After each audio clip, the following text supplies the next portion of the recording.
2023, el año más caluroso en la historia de la humanidad. En Grecia, los incendios arrasaron más de 150.000 hectáreas. En India, 100 millones de personas sufrieron temperaturas superiores a 45 grados. En Uruguay, el agua del grifo comenzó a salir salada. Y en Canadá, el cielo se volvió rojo por semanas debido al humo de los bosques quemados. ¿Estamos viviendo el inicio del colapso climático o simplemente atravesamos una mala racha de eventos extremos? Durante décadas, el cambio climático fue un tema lejano, algo de lo que hablarían los científicos, algo que quizás algún día llegaría. Ese día es hoy. Este documental no es solo una advertencia, es una historia tejida con datos, voces, imágenes y preguntas incómodas, porque para actuar, primero hay que entender. El mecanismo del calor. Todo comienza con algo invisible, gases, principalmente dióxido de carbono, CO2, metano, CH4, y óxidos de nitrógeno. Gases que atrapamos en la atmósfera cada vez que quemamos carbón, gasolina o gas natural. Estos gases actúan como una manta que envuelve a la Tierra, una manta cada vez más gruesa. Este fenómeno tiene un nombre, efecto invernadero. Es natural y necesario. Sin él, el planeta sería demasiado frío para la vida, pero al aumentar su intensidad, la Tierra comienza a recalentarse literalmente. Desde la revolución industrial, las concentraciones de CO2 han aumentado de 280 partes por millón a más de 420. Nunca en los últimos 800.000 años se había registrado una cifra así. Y eso, claro que tiene consecuencias. La huella humana. Para entender el calentamiento global hay que mirar atrás. A mediados del siglo XIX, las máquinas a vapor transformaron el mundo. Después vinieron los motores a combustión, la electricidad a carbón, los aviones, la industria del plástico, la globalización y con ellos la demanda energética. Hoy, el 84% de la energía mundial sigue proviniendo de fuentes fósiles. Cada segundo liberamos más de 1.000 toneladas de CO2 al aire, y aunque lo hacemos colectivamente, no todos somos igual de responsables. Solo 20 países generan el 75% de las emisiones. Solo 100 empresas han producido más del 70% de los gases contaminantes desde 1988. Y mientras muchas de ellas sabían lo que pasaría, decidieron mirar hacia otro lado. Qué conveniente, ¿cierto?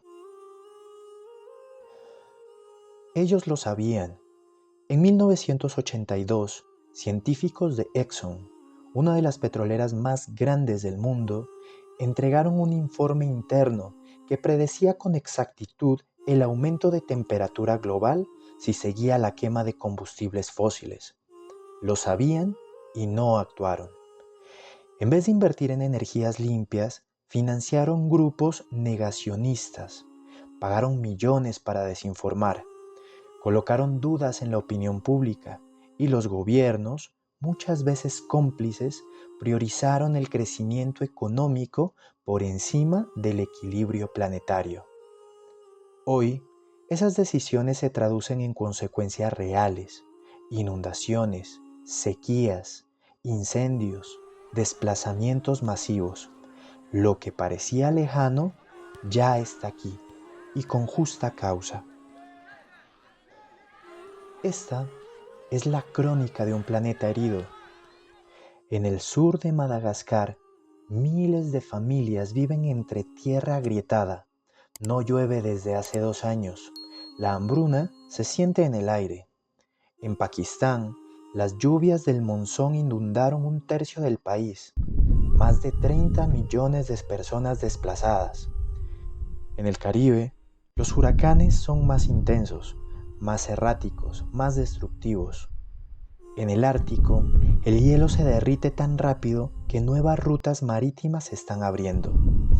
Pero no solo está en juego la infraestructura o la economía, está en juego la vida misma.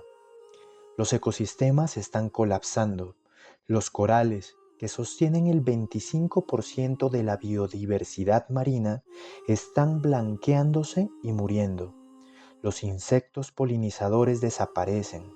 Las estaciones se desordenan. Estamos alterando los ritmos naturales del planeta, ritmos que tardaron millones de años en formarse y que podríamos destruir en una sola generación.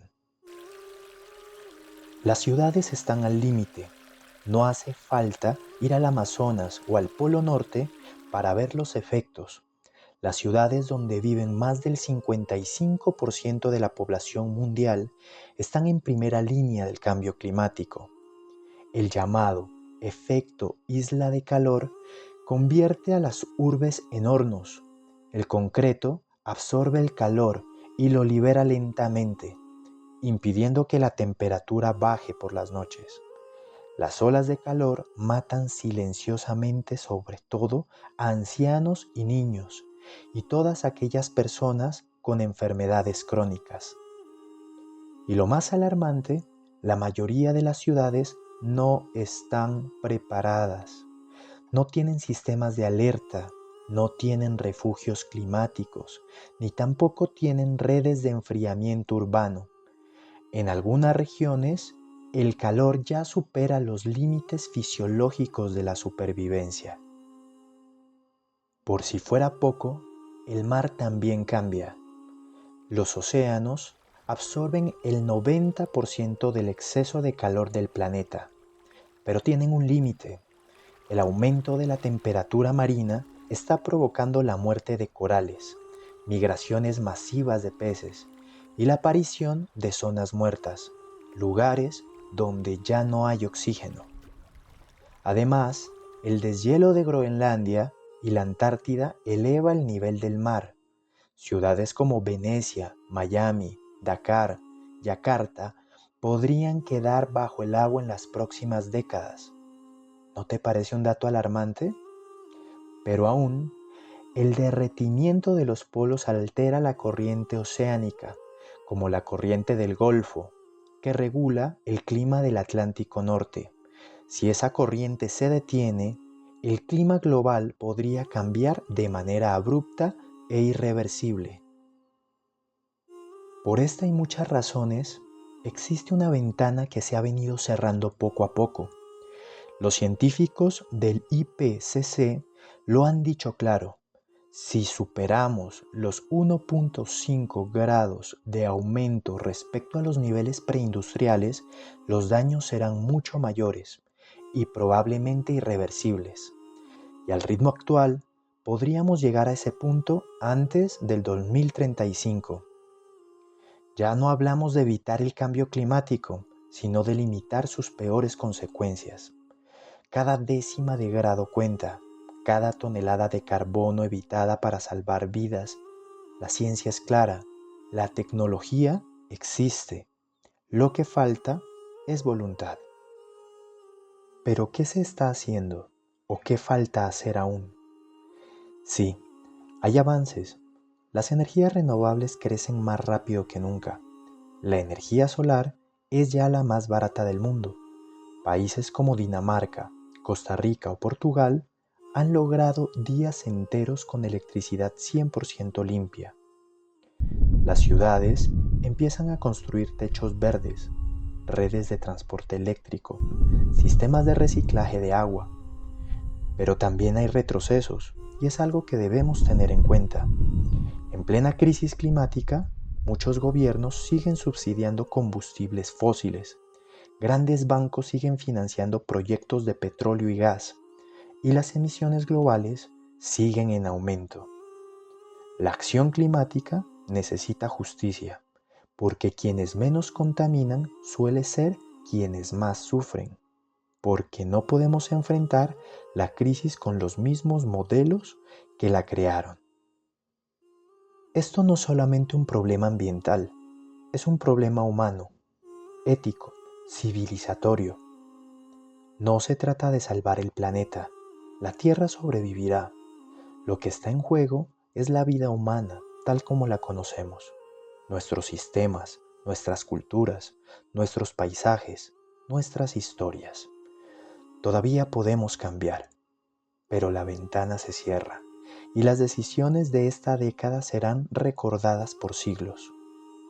En este momento, cada uno de nosotros está escribiendo el capítulo más importante de la historia moderna. Podemos hacerlo con miedo, con negación o con coraje, cooperación y esperanza, porque aún estamos a tiempo de elegir qué tipo de historia queremos contar. Esto fue Tierra Nuestra.